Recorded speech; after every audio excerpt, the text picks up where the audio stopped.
Hello friends, आज आपण खमंग, खुसखुशीत आणि तेवढाच पौष्टिक असा पारंपरिक पद्धतीने बनवलेला थालीपीठाचा एक प्रकार पाहणार आहोत, जो आपण मल्टीग्रेन आट्याने बनवणार आहोत। यामध्ये खूप साऱ्या भाज्यांचा उपयोग केलेला आहे। त्यासाठी जर तुम्ही डाएट प्लॅन करताय तर तुमच्या प्लॅनमध्ये हा जो थालीपीठचा प्रकार आहे तो तुम्ही जरूर ॲड करा। तर चला आपण रेसिपीला सुरुवात करूया। तर आपण मल्टीग्रेन थालीपीठ करतोय। त्यासाठी मी इथं अर्धा किलो ज्वारी, अर्धा किलो बाजरी, त्यासोबतच अर्धा किलो नाचणी घेतलेली आहे। तर हे सर्व आपल्याला एकत्र चक्कीमधून दळून आणायचे आहे। यातलं कुठलं धान्य कमी किंवा जास्त तुम्ही तुमच्या आवडीनुसार करू शकता।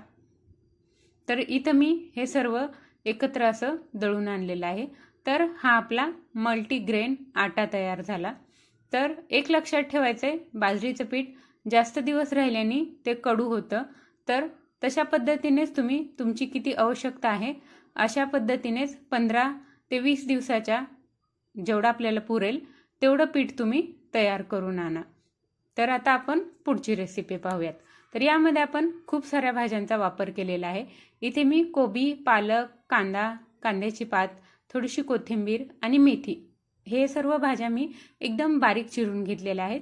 यातली कुठली भाजी तुमच्याकडे नसेल, तुम्हाला आवडत नसेल किंवा तुम्ही फक्त कांदा घालून, फक्त पालक घालून, फक्त मेथी घालून अशा पद्धतीनेही तुम्ही हे थालीपीठ बनवू शकता। तर मी इथं सर्वप्रथम या भाज्या एकत्रित केलेल्या आहेत। आता यातली थोडीशी भाजी मी अशी वेगळी काढून ठेवलेली आहे, ही आपल्याला नंतर वापरायची आहे।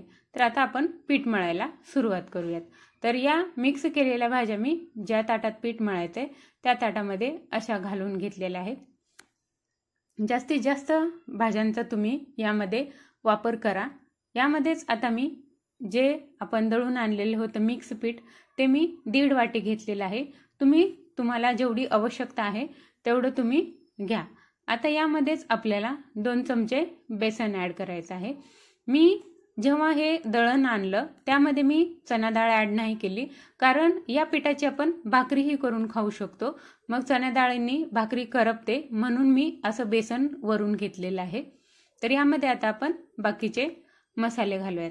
तर मसाल्यामध्ये आपल्याला घालायचंय चवीनुसार मीठ, तसंच मी लसूण आणि हिरवी मिरची अशी वाटून घेतलेली आहे ती घातलेली आहे। सोबतच यामध्ये मी तीळ घातलेले आहेत 1 चमचा, जरासं जिरं घातलेलं आहे अर्धा चमचा, थोडीशी हळद आणि जरासं मी लाल तिखट घातलेलं आहे कलरसाठी। तुम्ही हिरव्या मिरचीचं नाहीतर लाल मिरची पावडर घालून करू शकता, दोन्हीपैकी कुठलंही एक। हे सर्व व्यवस्थित मिक्स करायचंय आणि यामध्ये थोडं थोडं पाणी घालत आपल्याला याचा घट्ट असा गोळा मळून घ्यायचा आहे। जास्त पातळ पीठ मळायचं नाही, पीठ थोडा वेळ राहिलं तर हे पाणी सोडतं, त्यामुळे आपल्याला जास्त पीठ पातळ मळायचं नाही, घट्ट मळून घ्यायचंय। याला हलकंसं मी तेल लावून ठेवते। याला आपल्याला थोडा वेळ साईडला ठेवायचंय, तोपर्यंत आपण चटणी बनवून घेऊयात। तर याला मी पेरूची चटणी बनवणार आहे आज। तर यासाठी मी इथं 1 पेरू घेतलेला आहे। तर एवढ्या पेरूची मला आवश्यकता नाही आहे म्हणून मी यातला थोडा कमी केलाय। तुमच्या आवश्यकतेनुसार तुम्ही पेरू घेऊ शकता। तर पेरू असा आपल्याला सर्वप्रथम कट करून घ्यायचा आहे। यातल्या ज्या बिया आहेत त्या आपल्याला बाजूला काढून घ्यायच्या आहेत, कारण या मिक्सरमध्ये व्यवस्थित वाटणार नाहीत। तर अशा पद्धतीने यातलं सर्व बी आपल्याला काढून घ्यायचे। या बियाला मीठ लावून आपण खाऊ शकतो, फक्त हे मिक्सर खराब न व्हावं म्हणून आपल्याला हे काढून घ्यायचे।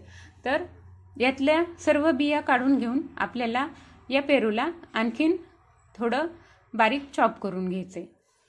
तर अशा पद्धतीने आपल्याला पेरू जो आहे तो कट करून घ्यायचा आहे, कारण मिक्सरमध्ये याची फाईन चटणी झाली पाहिजे। तर मी इथे सर्व पेरू कट करून घेतलेला आहे। यामध्ये आपल्या आवडीनुसार 2 ते 3 हिरव्या मिरच्या, थोडीशी कोथिंबीर, त्यासोबतच थोडासा पुदिना।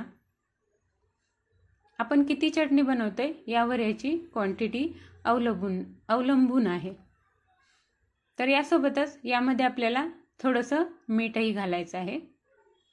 तुम्ही साखरही आणखीन यामध्ये घालू शकता जर तुम्हाला खट्टी मिठी अशी चटणी आवडत असेल तर। मी घातलेली नाही।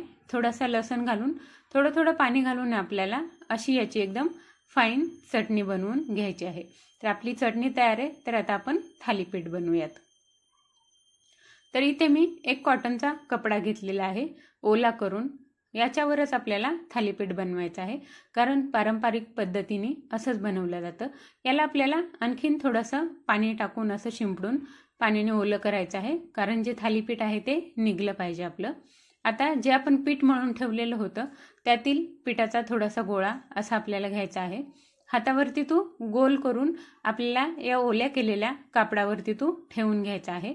आणखीन हात आपला ओला करायचा आहे, आपलं जे पीठ आहे ते हाताला चिटकू नये म्हणून। आणि असा आपला थालीपीठ जो आहे तो व्यवस्थित पसरवून घ्यायचा आहे। जास्त मोठा करायचं नाही, यामध्ये आपण भाज्या घातलेल्या आहेत। तर ह्या कापून ठेवलेल्या भाज्या जे होत्या एक्स्ट्रा काढून ठेवलेल्या त्या वरतून अशा लावायच्यात। जर तुम्हाला आवडत असेल असं वरून भाजी लावलेली तर तुम्ही लावा, नसेल आवडत तर तुम्ही प्लेन पण बनवू शकता। तर हे थालीपीठ जास्त मोठं करायचं नाही, कारण यामध्ये आपण खूप साऱ्या भाज्यांचा उपयोग केलेला आहे, त्यामुळे हे फाटत जातं। त्यासाठी थोडंसं जाड आणि छोटंसंच हे थालीपीठ बनवायचं आहे। याला असं मध्ये एक छिद्र करायचे, कारण हे पारंपरिक पद्धतीने असंच केलं जातं। आणि हे तेल किंवा त्यातून वाफ यावी यासाठी पण आपण जेव्हा थालीपीठ भाजताना तेल घालतो त्यासाठी पण करतात, किंवा त्याच्यातून वाफ बाहेर यावी यासाठी पण असा छिद्र केलं जातं। तर आता हे ह्या कापडासोबतच आपल्याला हे असंच उचलायचं आहे। हे पहा, अशा पद्धतीने हे उचललं जातं। आणि तवा गरम करायला ठेवलेला आहे मी, ते हे कापडासोबतच असं या पॅनवर आपल्याला टाकायचं आहे। हे कापड जे आहे ते आपण अगोदर पाणी लावल्यामुळे एकदम पटकन निघून जातं, तर कपडा आपल्याला बाजूला उचलून घ्यायचा आहे। आणि या थालीपीठावर हलकंसं तेल आणि हलकासा पाण्याचा शिंतोडा मारून हे झाकून ठेवायचं आहे, कारण पाण्याने पण हे स्टीम होतं आणि तेलाने चांगलं फ्राय होतं। तर जोपर्यंत आपलं एक थालीपीठ भाजतंय तोपर्यंत आपण दुसरं थालीपीठ अशा पद्धतीने बनवून घ्यायचं आहे। अशा पद्धतीने थालीपीठ बनवल्यावर आपले थालीपीठ पटापट बनवून होतात। एक आपलं भाजतंय तोपर्यंत आपलं दुसरं असं बनवून तयार पाहिजे। तर असं मी दुसरं बनवलं आहे, तोपर्यंत आपलं हे थालीपीठ एका साईडनी भाजलेलं आहे। तर आता याच्यावरचं झाकण उचलायचं आहे। तर पाहू शकता, हे चांगलं झाकण ठेवल्यामुळे हे चांगलं स्टीम होतं। तुमच्याकडे ताट काय असेल ते तुम्ही यावर झाकून ठेवा। तर जी वरची साईड होती त्याला आपल्याला तेल लावायचंय आणि याला दोन्ही साईडनी अलटी पलटी करून चांगलं खुसखुशीत भाजून घ्यायचं आहे। तर अशा पद्धतीने आपलं थालीपीठ जे आहे ते बनवून तयार आहे। तर खूप हेल्दी आहे, खाण्यासाठी हे खूप पौष्टिक आहे। आपण याला टिफिनमध्ये नेऊ शकतो, कारण हे एकदम पौष्टिक पद्धतीने आपण हे बनवलेलं आहे। तर सेम याच पद्धतीने आपल्याला जी बाकीची थालीपीठ राहिलेली आहेत आपली, ती अशा पद्धतीने सेम करून घ्यायची आहेत। तर तुम्ही याला भाजी लावून करू शकता, किंवा अशा पद्धतीने पिठाचा गोळा घेऊन हाताने हे हलका हलका असा प्रेस करत जायचंय। आणि ज्या बाजूच्या कडा आहेत त्या पण आपल्याला अशा आतमध्ये व्यवस्थित करून घ्यायच्या आहेत, कारण हे खूप फाटू नये आणि हे अस्ताव्यस्त दिसू नये म्हणून असं करायचंय। आणि तुम्ही असं प्लेनही करू शकता, न वरती भाजी लावून। तर हे पहा, हे पण आपल्याला सेम पद्धतीने भाजून घ्यायचं आहे। तव्याची गॅसची फ्लेम जी आहे ती आपली व्यवस्थित हाय टू मीडियम पाहिजे, लो फ्लेमवर हे व्यवस्थित भाजणार नाही। तर अशा पद्धतीने याला तेल सोडून घ्यायचं आहे। तुम्ही जर डाएट प्लॅन करताय तर तेलाचा वापर कमी करा, थोडासा पाण्याचा असा शिंतोडा मारायचा आहे वरून आणि हे कव्हर करून ठेवायचे, कारण जी पाण्याची वाफ बनते त्या वाफेमध्ये पण हे व्यवस्थित शिजलं जातं ह्याच्यातलं पीठ। तर 1 मिनिटानंतर याचं झाकण काढून दुसऱ्या साईडला आपल्याला तेल लावून हे पलटी करून आणखीन आपल्याला दोन्ही साईडने असे व्यवस्थित भाजून घ्यायचे आहेत। तर आपले जे थालीपीठ आहे ते सर्व अशा पद्धतीने बनवून तयार आहेत। आपली चटणी तयार आहे, जी पेरूची आपण चटणी केलेली आहे ती। तर आता आपण थालीपीठ जे आहे ते सर्व करूयात।